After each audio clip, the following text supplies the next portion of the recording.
You see here, hi guys. Well, I'm walking around the town where I do my stay at the university right now. And just to show you quickly what it looks like, over there, far off, is a place called the Théâtre Beno. This town used to be, I would say, pretty well known many years ago for its thermal bath, and it's kind of lost out now. But some of the things stayed, like this theater, and we'll see in a few minutes the castle. Over there is the station, the train station, and there's a lot of these little like canal type things. And the far off, you can see, I guess what's left, we could say, of the castle fortifications. So we'll just walk along a little bit, and basically now it's I wouldn't say it's a bustling town, by far not, but it's one of the, we could call it the regional capitals from around here. So let's just walk along and see what it looks like. Okay, I will close for a second and I'll be right back. Okay, well, I'm back. I've come down about to the level where the castle is, and this is kind of the city center. I guess that's what looks like a church. Over there are the grounds for the castle. This is kind of interesting because it's a science fiction museum. It's one I've not been in yet, so something I would have to go and visit. So it's a science fiction museum, and let's walk along into the town center.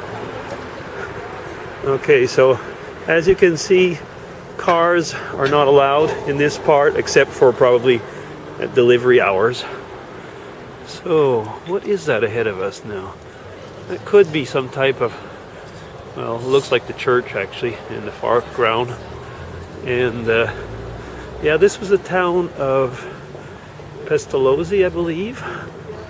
Okay, so it's just giving you a quick view of what it looks like.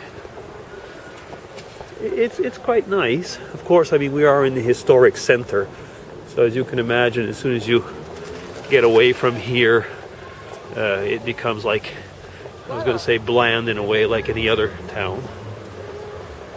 But, oh, I talked maybe too quickly about cars, or maybe that's one of the salesmen or what, because this is not supposed to be the case here. So over here we have, let me see, statue Pestalozzi. Okay, that's kind of cool. Sauveur des pauvres. Okay, well, there was his school, humanitarian, and a lot of other things actually related to him, which, as you realize, I cannot quite remember right now, so I'm not able to tell you. Okay, so there's three kind of main streets along here, and it just gives you a flavor of what they look like. It is a small town overall. I mean, well, middle-sized probably as far as Switzerland's concerned, but it was probably at the time three main alleys like this, centered around the church and the castle.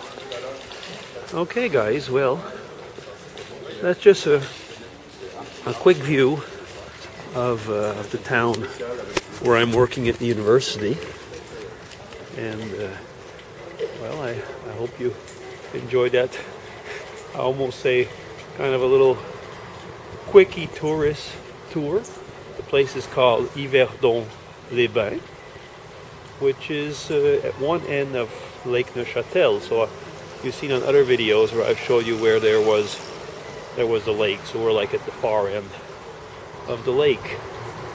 And I might be back with a bit of a vlog to attach on.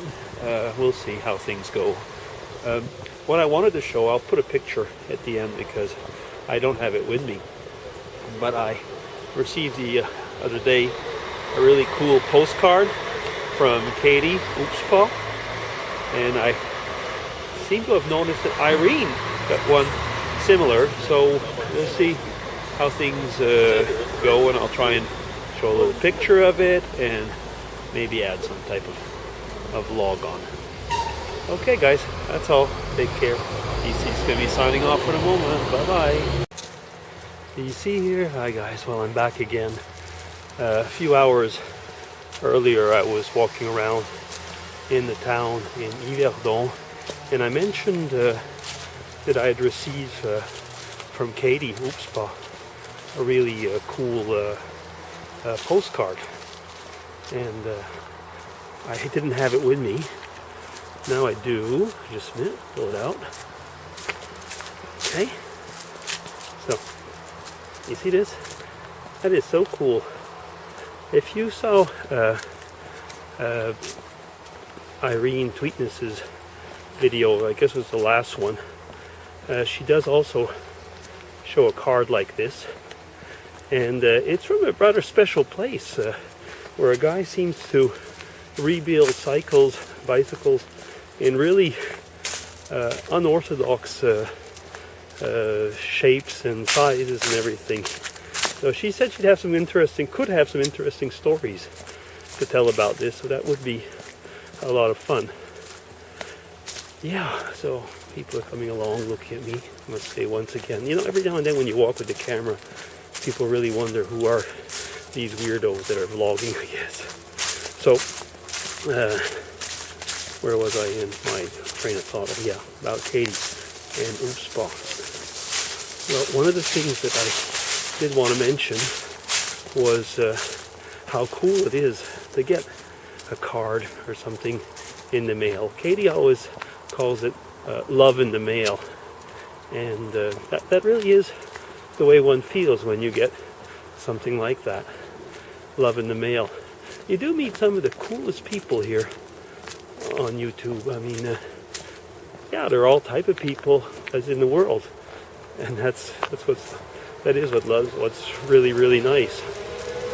I'm thinking about one thing though, is that it was Mike63 who made an absolutely fantastic vlog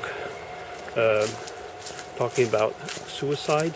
He was getting pretty worked up, but I mean, it is one of these YouTube classics, or it should be. And he did say something that nevertheless relates to how we would see, I would say, YouTube and friendship and so on, is that it is true that when something big kicks in, I mean, like Mike was talking about, you know, like a situation where you have to really go and cry for help, you need somebody immediately, and there you have to put things into a real perspective, I guess. But what I mean by a real perspective is like real-time help or real-time. That doesn't mean that your friends here cannot help, but the question is real-time between delayed time. So I think that was actually something that I could have probably added on to what Mike was saying, but I agreed with essentially everything that he was saying. So go over to Mike MYK63 and check out that vlog. Okay, so I just wanted to add this on, and I've already added quite a few minutes, and this will be added on to my little touristy vlog of earlier. Okay, DC signing off. Take care. Bye-bye.